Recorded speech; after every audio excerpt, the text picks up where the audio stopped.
Buenas noches a todos. Nuevamente en otro jueves de rap. Gracias, pues como muchos, pues trabajando o yendo al trabajo, incluida nuestra ponente.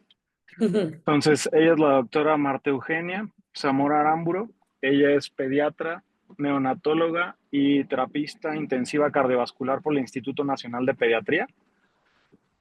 Actualmente labora en el Hospital del Niño Poblano y le agradecemos mucho que haya aceptado el darnos esta ponencia. Creo que es un tema muy importante.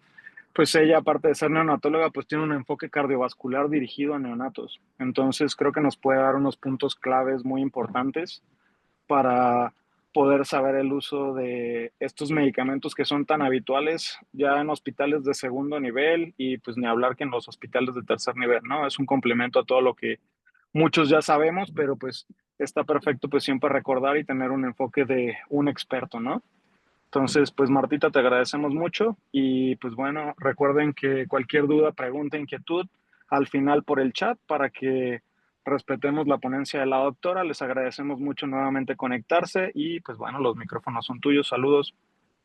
Saludos, muchas gracias por la invitación. Es un gusto estar hablando de un tema tan, bueno, para mí es apasionante con todos ustedes. Al final dejaré mi correo por si en algún momento tienen alguna duda, con mucho gusto puedo responderles.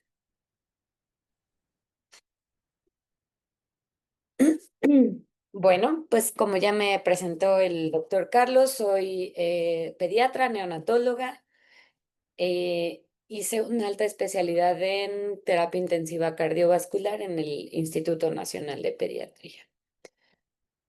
Pues es un tema que aparentemente es sencillo, sin embargo, cada vez hay más información acerca de cómo manejar el choque en un recién nacido, pero antes tendríamos que definir y ver qué es el choque neonatal, ¿no?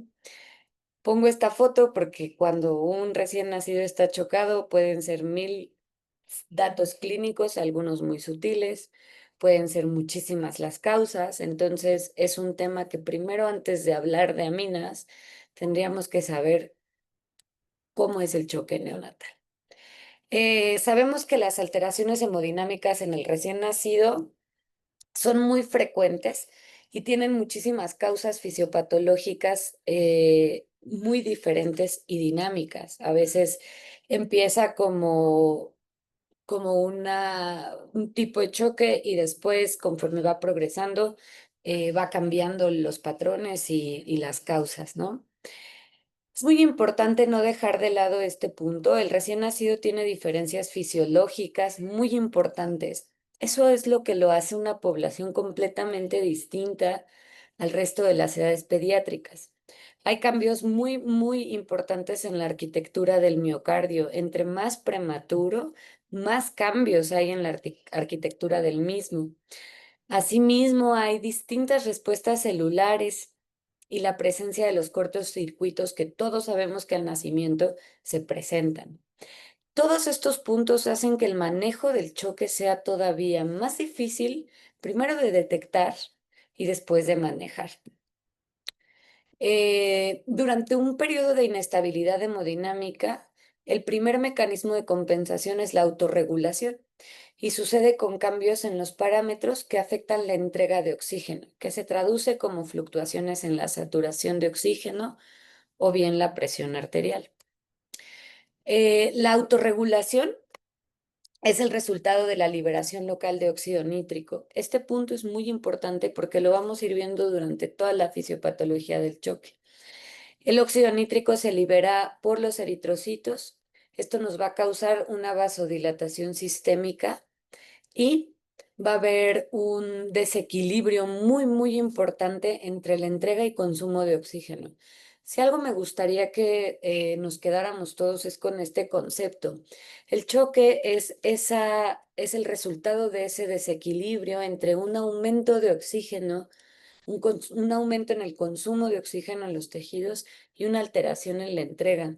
Entendiendo este concepto, vamos a poder ir resolviendo de manera más adecuada el caso de cada paciente.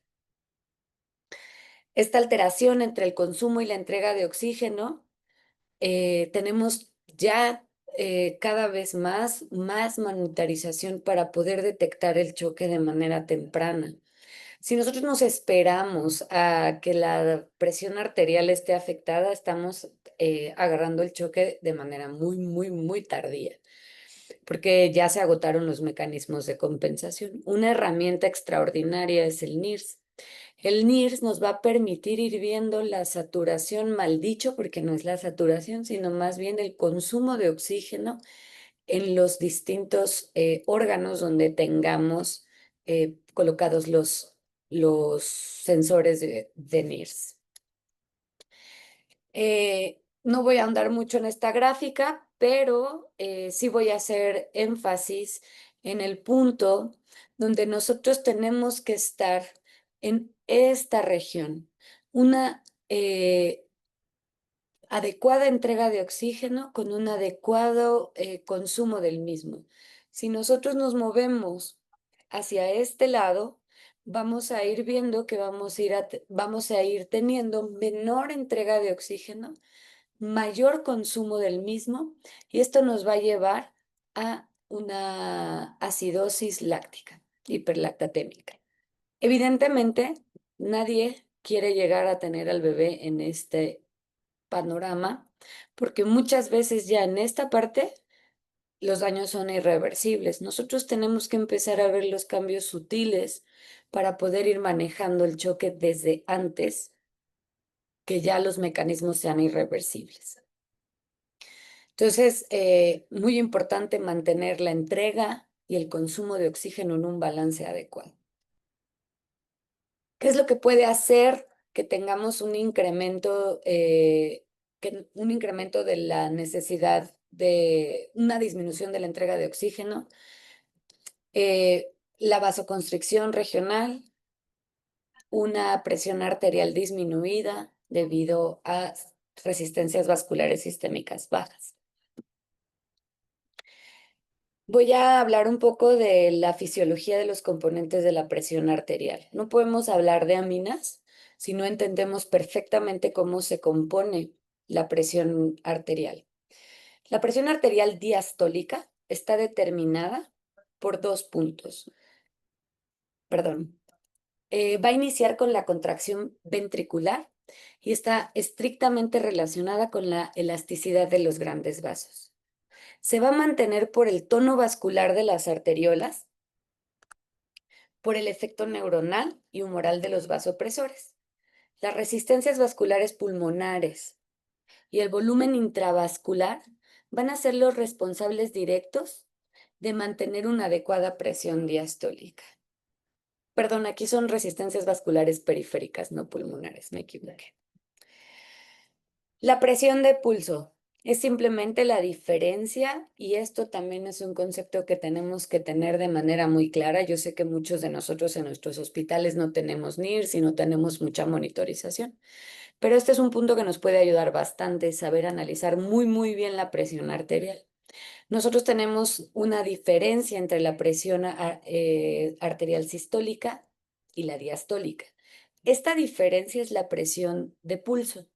Es muy importante aprender a analizarla porque nos va a dar muchísima información del tipo de choque que tenemos y cómo lo vamos a manejar por consecuencia. La presión sistólica es la suma de la presión diastólica y la presión de pulso. Es muy importante entender, y si quiero que se queden con otro concepto, es la diastólica depende de las resistencias vasculares periféricas. La presión sistólica va a depender directamente de la contractilidad del ventrículo y por consecuencia por el volumen latido, que es la cantidad de sangre que se expulsa en cada latido. El volumen latido, este concepto también es muy importante, está determinado por la precarga, la contractilidad y la poscarga. La poscarga es esa fuerza que tiene que vencer el corazón para expulsar la sangre. Otras definiciones muy importantes es la entrega de oxígeno. Bueno, solo un punto, analizar muy bien las diferencias o las variaciones en la presión de pulso nos va a poder dar Mucha idea si se trata de un choque donde tenemos resistencias vasculares periféricas incrementadas o bien aumentadas y nos va a dar mucha información en la fisiopatología. ¿Qué es la entrega de oxígeno? La cantidad de oxígeno que se entrega por minuto a los tejidos y es dependiente obviamente directamente de un flujo sanguíneo constante, adecuados niveles, y por eso tenemos que analizar el choque y desmenuzarlo parte por parte, porque no es nada más una presión baja o una frecuencia cardíaca elevada. Dependemos de adecuados niveles de hemoglobina, de un gradiente de oxígeno adecuado entre el plasma y los tejidos, de la curva de disociación de hemoglobina. Y aquí, todo esto es para cumplir con el principal objetivo, que es la estabilidad hemodinámica, que como vimos al principio de la plática, es garantizar esa adecuada entrega de oxígeno y cumplir con la demanda del mismo. ¿Qué es la inestabilidad hemodinámica? Va a haber fluctuaciones inespecíficas de uno o más marcadores hemodinámicos. Tenemos sí o sí que ya olvidar el concepto de que choque es igual a hipotensión. Un choque con hipotensión es un choque que no logramos compensar antes de llegar al grado máximo de la expresión del choque. Esta va a poder afectar o no la perfusión y por lo tanto la entrega de oxígeno a los órganos. Por eso cuando ya vemos una gasometría con acidosis, con lactatos elevados, estamos llegando como al punto final del choque. Tenemos que incidir antes de. Como bien lo he dicho y lo voy a seguir haciendo énfasis, nunca debemos considerar la hipotensión como un sinónimo de choque. La presión arterial es solo uno de todos los marcadores hemodinámicos que ya he ido mencionando.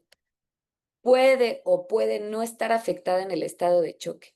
Y no debemos de basarnos en la presión arterial media para determinar si un paciente está chocado o no. Es solamente una parte, es solamente una herramienta, pero no va a determinar todo nuestro manejo y el diagnóstico de choque. Por lo tanto, como ya lo comenté, el choque es ese desequilibrio entre la entrega y la demanda de oxígeno en los órganos. Los mecanismos de autorregulación trabajan en secuencia para compensar y mantener el metabolismo aerobio el mayor tiempo posible, pero los mecanismos compensatorios se agotan y mucho más en un recién nacido.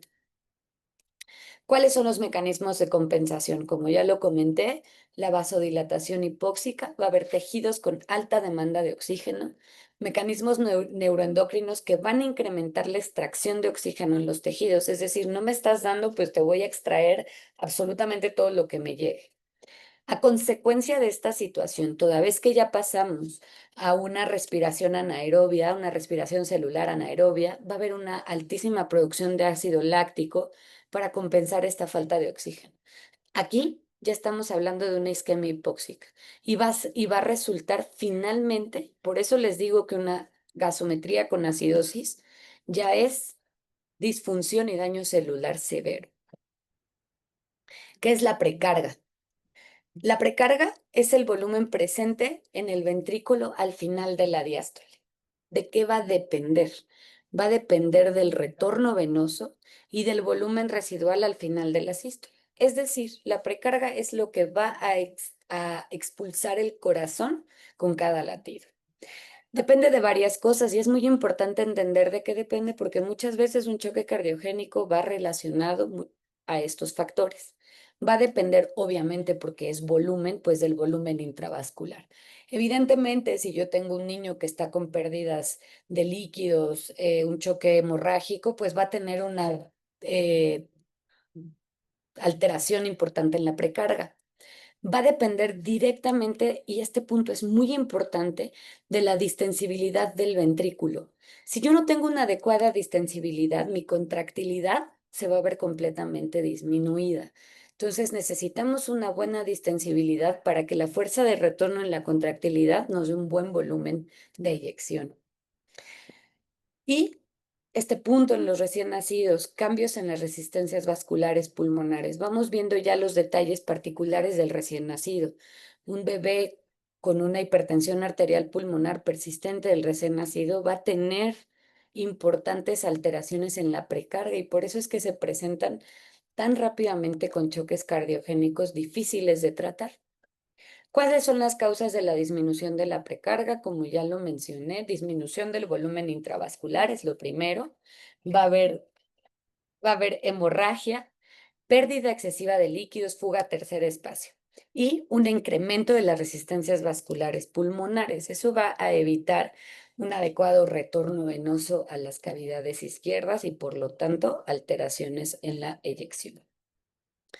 Y la poscarga es también muy, muy importante. La poscarga, este también es un punto para cuidar muchísimo cuando subimos mucho el vasopresor. Nosotros ante un miocardio enfermo, si le ponemos muchas resistencia a la salida, va a fallar también. Es muy importante cuidar ese punto. La poscarga es esa resistencia que tiene que vencer el miocardio para mover la sangre ya sea a la circulación pulmonar, en el caso del ventrículo derecho, y a la sistémica respectivamente. Desempeño sistólico miocárdico. Hay una habilidad intrínseca del miocardio para contraerse. Las causas que lo disminuyen es la isquemia, miocardiopatía, miocarditis infecciosa, miocardiopatías dilatadas, arritmias. Es muy, muy importante. No es infrecuente y el doctor Balcázar no me va a dejar mentir tener casos de arritmias severas en el recién nacido que comprometen completamente el gasto cardíaco. Y la sepsis. Creemos que la sepsis, siempre que pensamos en sepsis, pensamos en vasodilatación, pero en el neonato es mucho más común tener un choque frío, como comúnmente lo conocemos, donde el niño está con resistencias vasculares sistémicas muy incrementadas, el llenado capilar muy retardado y un problema, una sístole muy, muy bajita. Y esto es porque todas las citocinas proinflamatorias que se liberan en la sepsis van a comprometer directamente la función miocárdica. Tono vascular normal.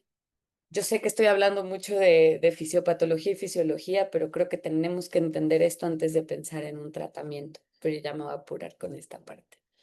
Resulta del balance local de vasoconstrictores como el tromboxano y vasodilatadores como el óxido nítrico. La disminución de las resistencias vasculares periféricas es el resultado del desequilibrio entre estos dos sistemas. Si yo tengo mucho óxido nítrico producido por los eritrocitos por la respuesta inflamatoria y por el endotelio vascular, vamos a tener vasodilatación. Y ahora sí, vamos a evaluar y a manejar, pero de manera categorizada, la estabilización hemodinámica. Tenemos que ya dejar de lado conceptos de guías de práctica donde todo va volumen, volumen, amina 1, amina 2, esteroide.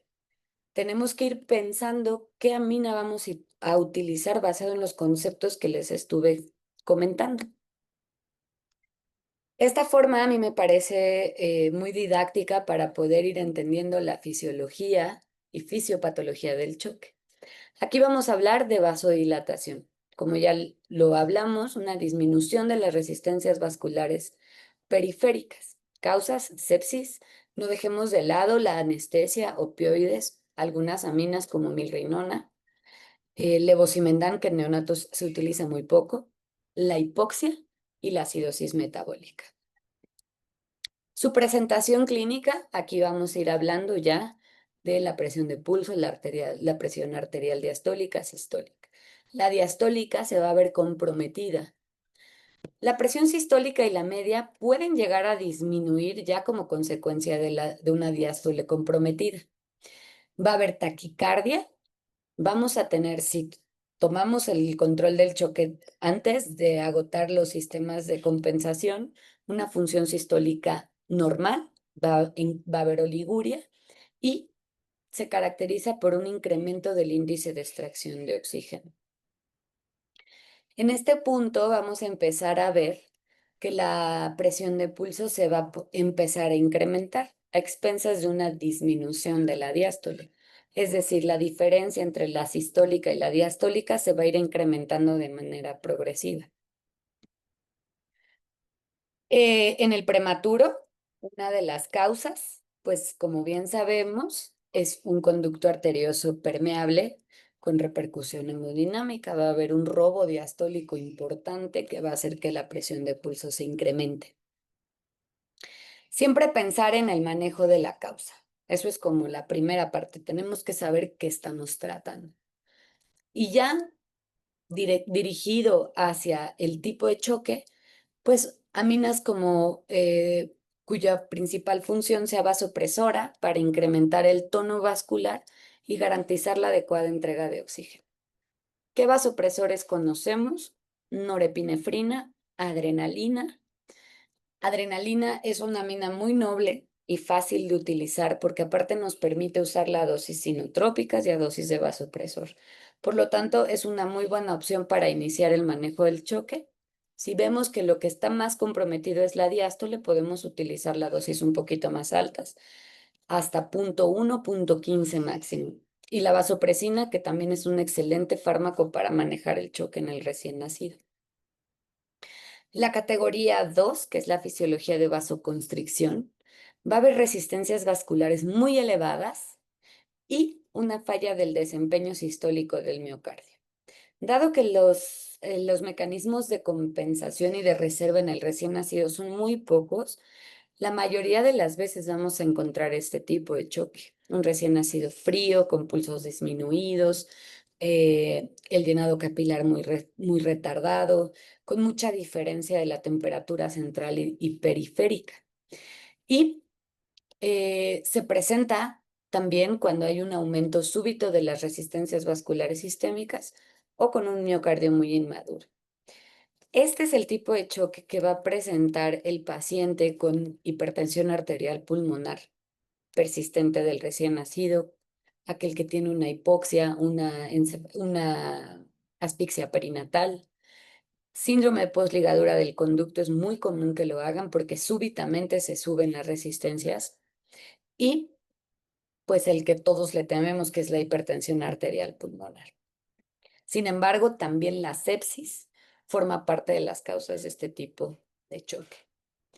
Va a haber datos severos de hipoperfusión, hiperlactatemia y oliguria.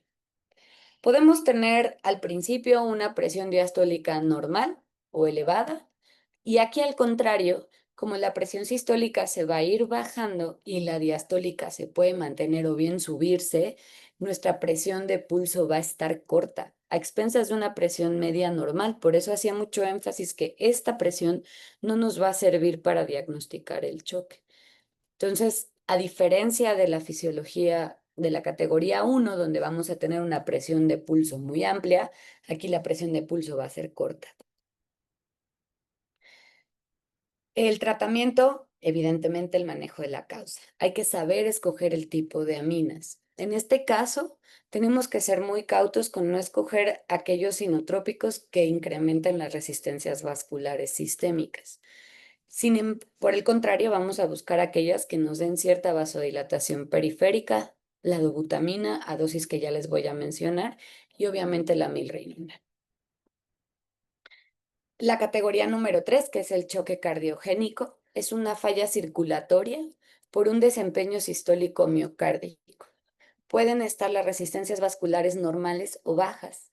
Lo mismo que la categoría anterior y se parece mucho la clínica, es la asfixia, arritmias, miocardiopatías y bueno, la reina de todas que son las cardiopatías congénitas. Es muy, muy, muy importante cuidar las dosis apropiadas de inotrópicos. En este caso, yo sí recomiendo, si no tenemos todavía el diagnóstico completo, tenemos un perfil hemodinámico donde es evidente un choque cardiogénico, la adrenalina es un extraordinario medicamento. Es importante considerar el uso de prostaglandinas cuando hay un choque cardiogénico que está refractario. De preferencia, estas no las utilicen si no tenemos un ecocardiograma, pero si estamos ante un escenario donde no podemos tener un diagnóstico certero de cardio, pues se pueden utilizar si es que no logramos revertir el choque. Em, Estas también nos van a permitir un cambio temporal del flujo de la sanguíneo de la circulación pulmonar a la sistémica, es decir, no solamente pensar en ellas como un manejo para una cardiopatía congénita crítica, sino también para aquel niño que tiene una hipertensión arterial pulmonar severa, ¿no? La categoría 4, que es lo que les comentaba, el conducto arterioso, vamos a tener un cortocircuito de izquierda a derecha por definición, diagnóstico de presión diastólica baja, media baja y la presión de pulso muy amplia. No me voy a meter porque no es parte de la plática. El tratamiento del cierre del conducto arterioso es controversial y tiene muchas bemoles dependiendo de la edad gestacional y de muchos otros puntos. Disminución del volumen intravascular, pues va a haber hipertensión arterial pulmonar, por ejemplo, es una causa importante de un choque que se comporta como un choque hipovolémico o bien pérdidas excesivas de volumen. Su presión de pulso puede estar normal a baja, puede mantenerse porque puede ser que las dos presiones bajen. El gasto cardíaco va a estar bajo, el tratamiento es volumen y vasopresor mientras recuperamos el volumen intravascular. Y bueno, este cuadrito, ay, perdón, nos va a ir dando mucha información acerca de cómo ir manejando el choque. Nos va a ir diciendo qué tipo de choque tenemos y qué es lo que está predominando. Cuando nosotros tenemos un choque con resistencias vasculares disminuidas, vamos a tener las resistencias vasculares por debajo de la percentil 10, vamos a tener un consumo de oxígeno elevado. En este caso, en el patrón de vasoconstricción, nuestras resistencias vasculares van a estar muy elevadas. En el choque cardiogénico, todo puede estar bajo. Cuando tenemos una fisiología de izquierda a derecha, resistencias vasculares disminuidas. Y cuando tenemos un choque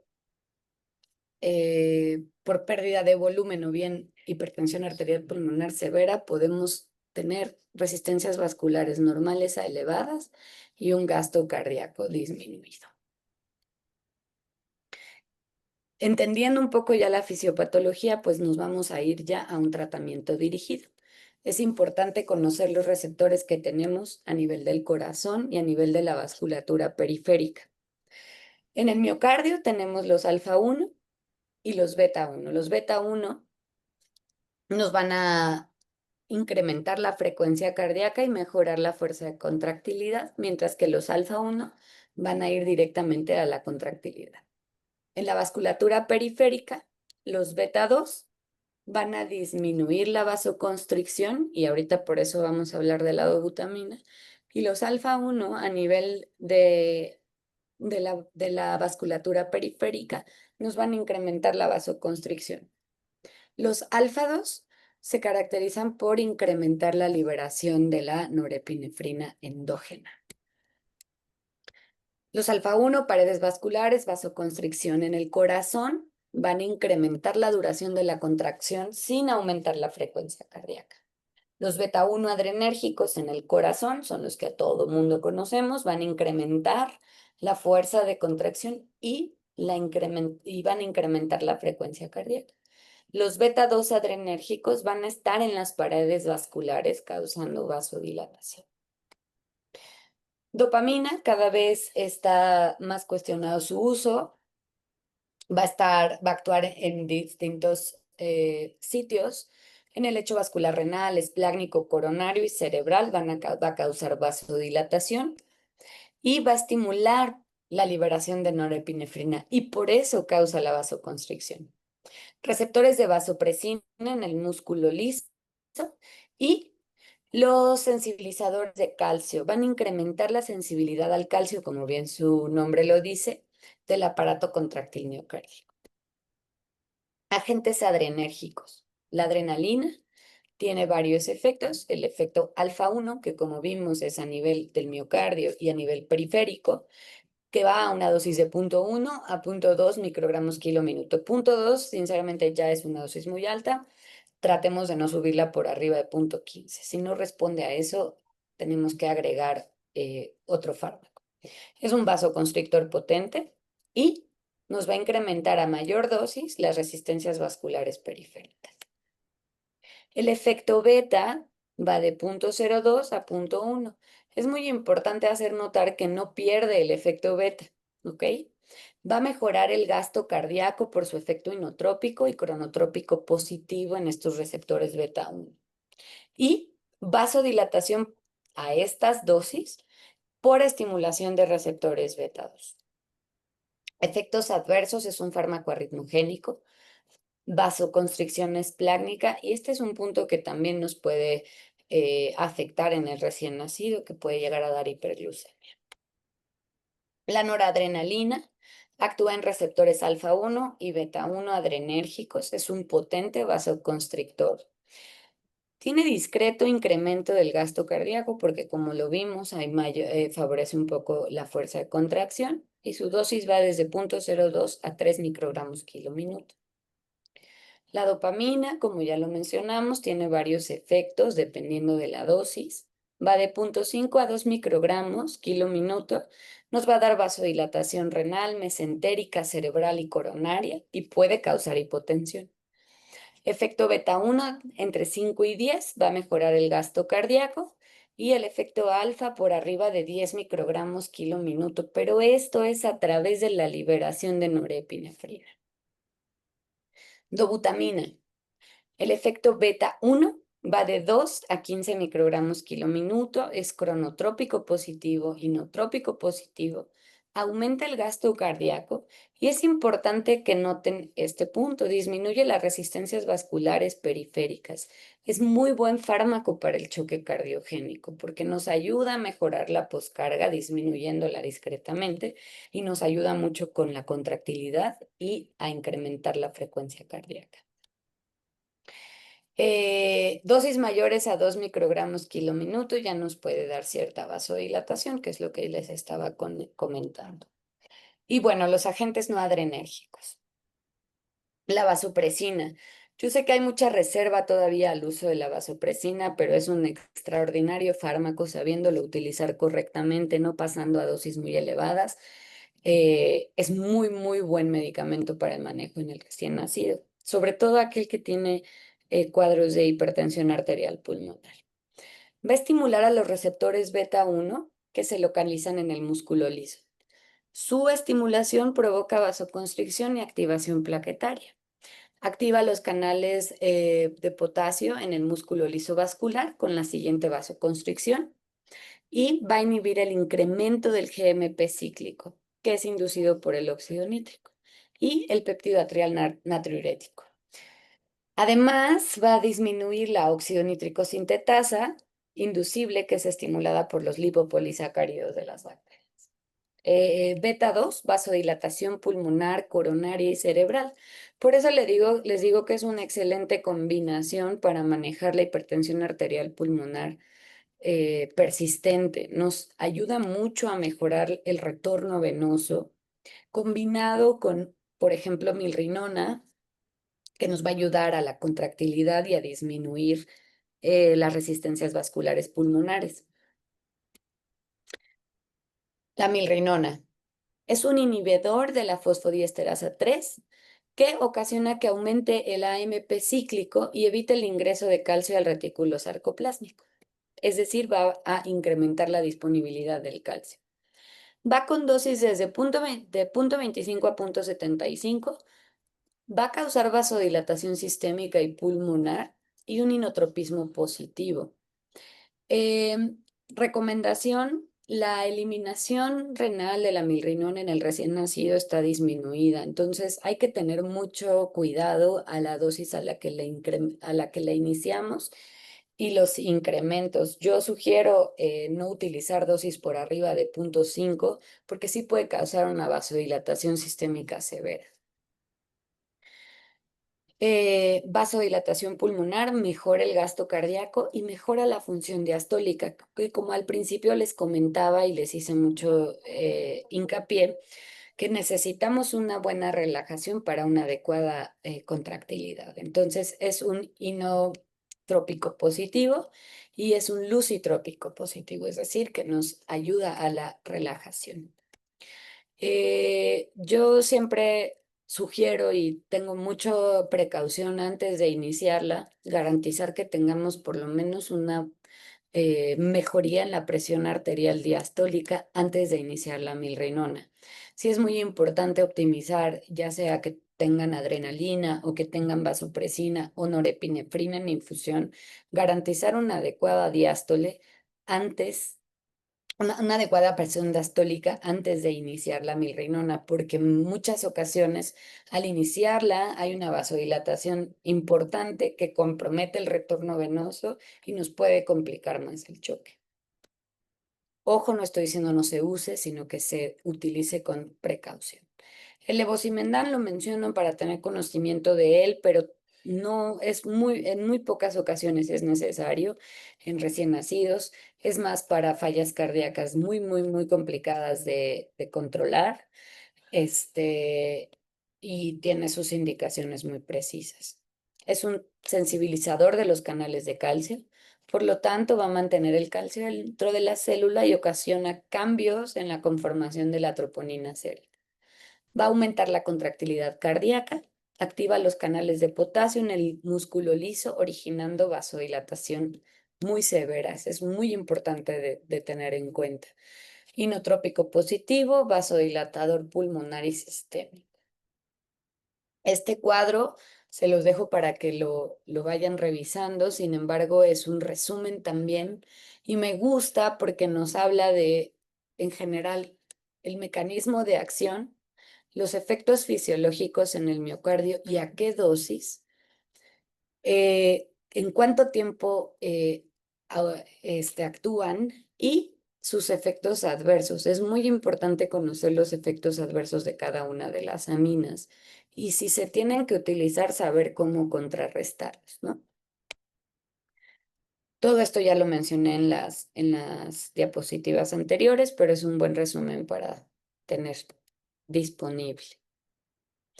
Un punto muy importante que sí quiero tocar es la hidrocortisona. ¿En qué momento vamos a utilizar la hidrocortisona? Es muy importante tener en cuenta que eh, una vez que llevamos ya un buen rato tratando el choque y por la misma respuesta inflamatoria, Acceso correcto. los receptores de las células adrenérgicas se van a interiorizar hacia la célula y la respuesta a las aminas es menor. Lo que hace la hidrocortisona es hacer una sensibilización a los adrenorreceptores. Por eso ayuda mucho en el choque refractario a aminas. Un punto que necesito dejar muy claro, no está anotado en la presentación, pero es algo que tenemos que tener siempre en cuenta y muchas veces lo obviamos, son los niveles de calcio.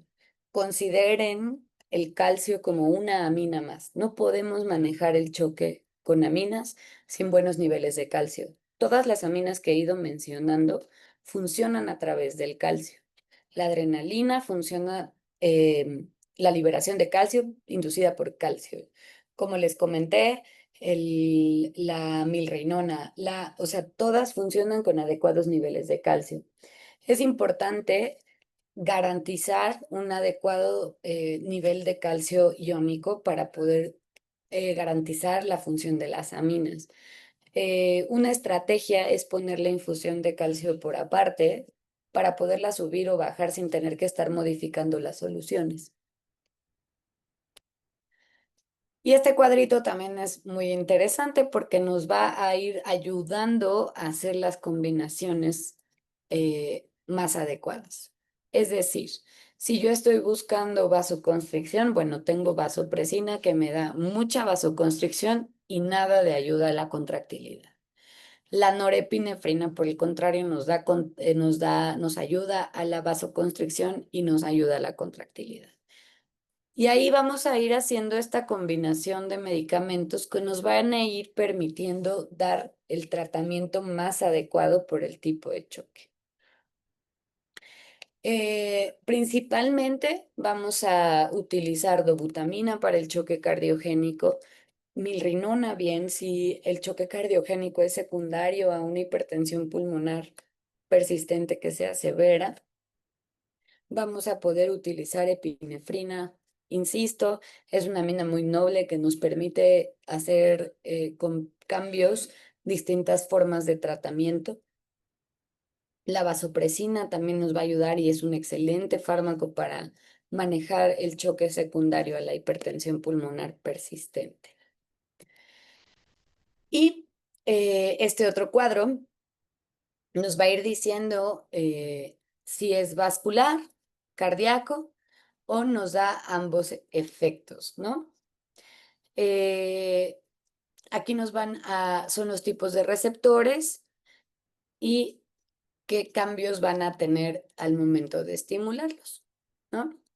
Aquí necesitamos dopamina a dosis muy altas para lograr vasoconstricción periférica, ¿no? Vasopresina, dopamina y milrinona que tiene efectos vasculares y cardíacos también.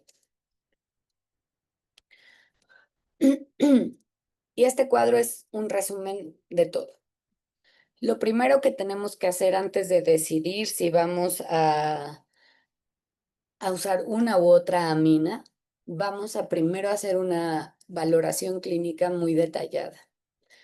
Obviamente checar la presión arterial, evaluar este punto, si la presión de pulso es alta o baja. Si tenemos un lactato por arriba de 3, oliguria, acidosis metabólica y ir buscando las causas fisiopatológicas. Si tenemos la fisiología de vasodilatación, es decir, presión arterial diastólica baja, podemos estar ante un choque séptico, alteraciones, disfunción suprarrenal, medicamentos como vasodilatadores, opioides, midazolam, la acidosis y el tratamiento siempre la causa y un vasopresor, que bien puede ser norepinefrina o vasopresina. En el choque cardiogénico vamos a tener, como ya lo habíamos mencionado, una presión de pulso corta, va a haber un gasto cardíaco disminuido, disminución de la precarga, puede ser la causa, hipertensión pulmonar, disfunción miocárdica, presiones medias del ventilador muy altas, acidosis, sobredosis de inotrópicos y arritmias.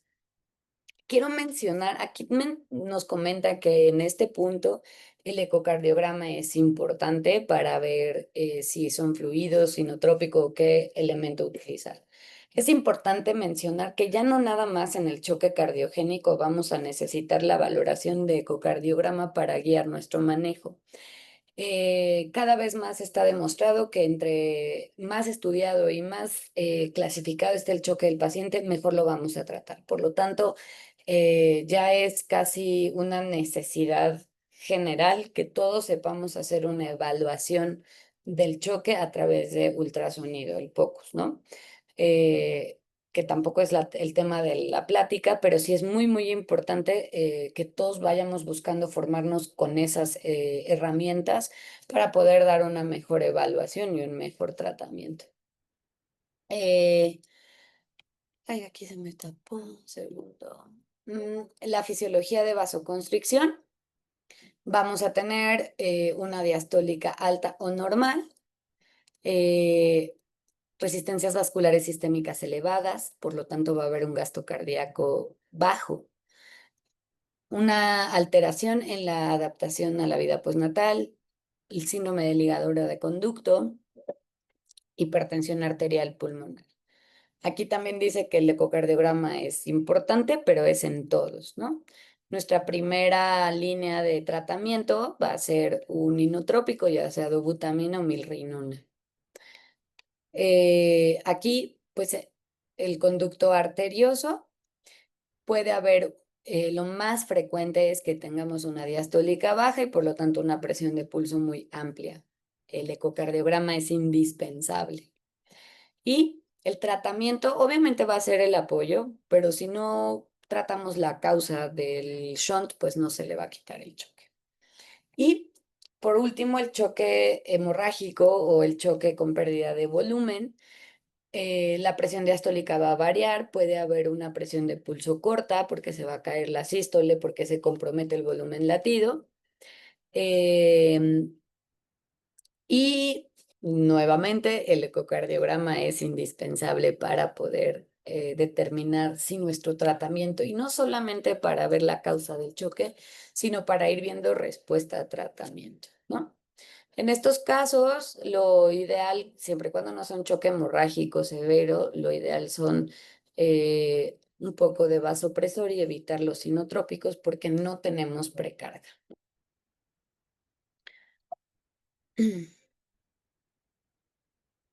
Y bueno, esta frase me gusta mucho. Una persona inteligente resuelve un problema, una persona sabia lo evita. Tenemos que aprender a manejar el choque desde antes, cuando los datos clínicos son muy sutiles, para no agotar esos sistemas de compensación y darle un tratamiento adecuado al paciente. Y pues muchas gracias por su atención y su interés al conectarse. Muchas Bueno, gracias, Martita. Creo que todo estuvo excelente. Creo que Grecia te va a despedir. Ujú, Muchas gracias por todo y va a ver ahí las preguntas que puedan estar. ujú. Saludos. Gracias.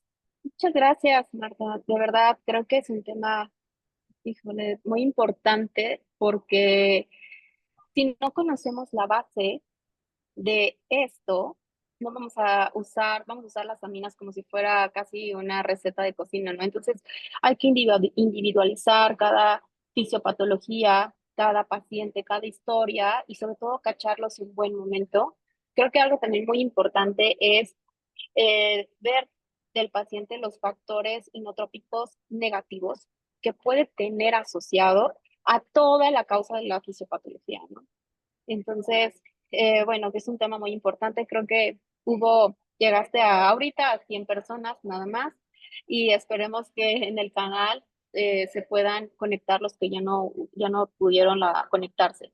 Te voy a leer las preguntas Ujú. y dice Alejandro, ¿qué opina del uso periférico de estas aminas en caso de urgencias en los que se consigue un acceso central?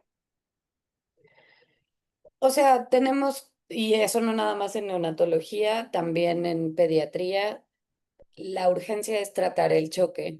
No es la forma más adecuada, eh, pero si se necesita, solamente cuidar mucho la dilución, eso es algo muy importante. A veces, como neonatólogos, nos vamos solo a pensar en disminuir el aporte de líquidos, o sea, concentrarlas al máximo y vamos en contra de lo que debemos de cuidar en las indicaciones de los fármacos. Entonces, si las van a usar periféricas de manera urgente, tienen que estar muy diluidas y no son para quedarse así, se tiene que buscar una vía central, ¿no?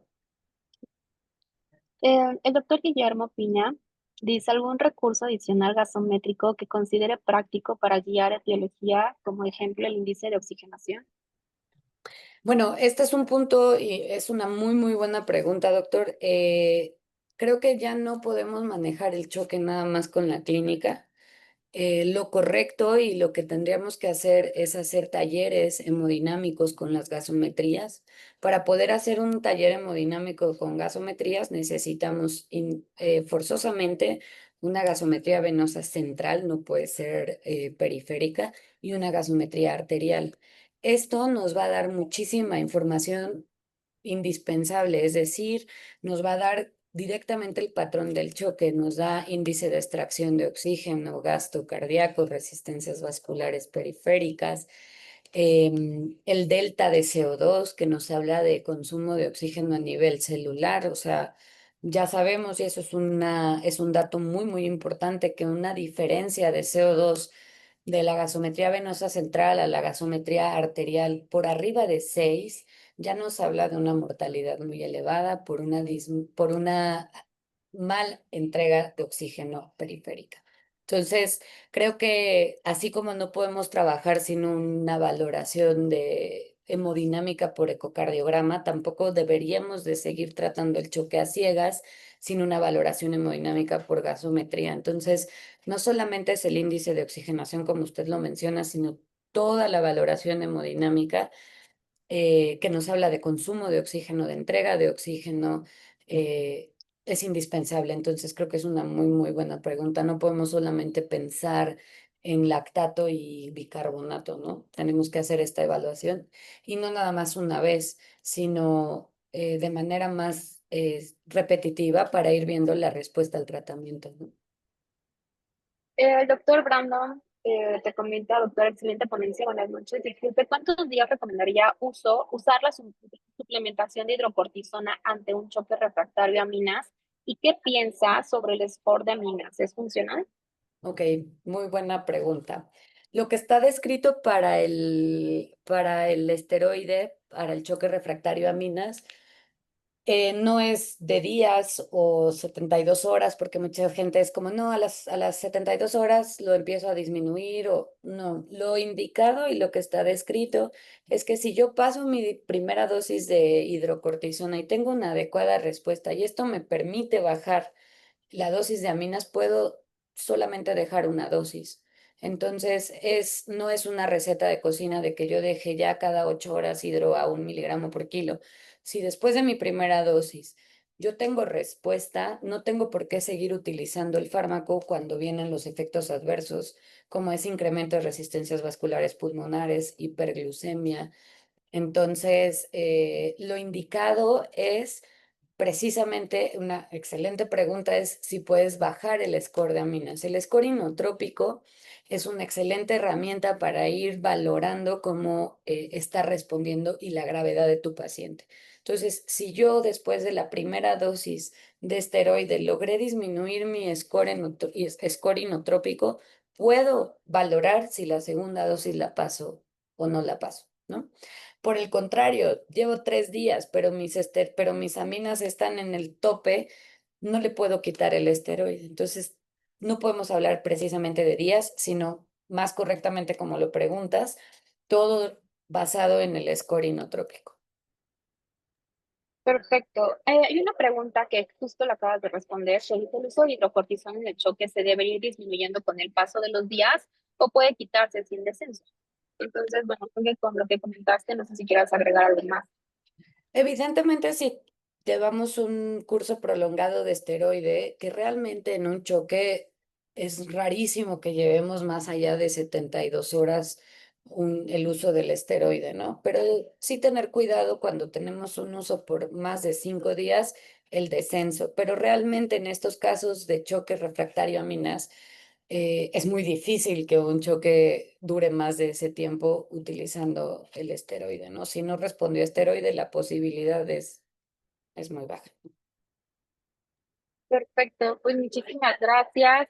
Bueno, doctor Cristian, una última pregunta. ¿Se puede usar azul de metileno en el choque séptico refractario en neonatos o se recomienda más los esteroides? Lo que más se ha utilizado, el azul de metileno en el choque séptico, se ha estudiado bien en pediatría. Todavía en neonatología no tenemos datos muy claros. Lo que sí está muy estudiado es el esteroide. Es una buena pregunta porque en pediatría se ha empezado a utilizar el azul de metileno, pero todavía en recién nacidos no tenemos los estudios que justifiquen el uso del mismo. Ujú. Muchísimas gracias, doctora Marta. Pues una excelente ponencia y creo que nos queda una gran tarea a todos. Esto no termina aquí, ¿no? O sea, repasando esto, simplemente considero que siempre nuestro paciente va a ser el mejor libro, el que nos va a dar más experiencia y pues muchísimas gracias. Muchas gracias. Tienes ahí varios mensajes y Gracias. nos vemos. Te manda muchas felicitaciones y gratitud de muchos médicos.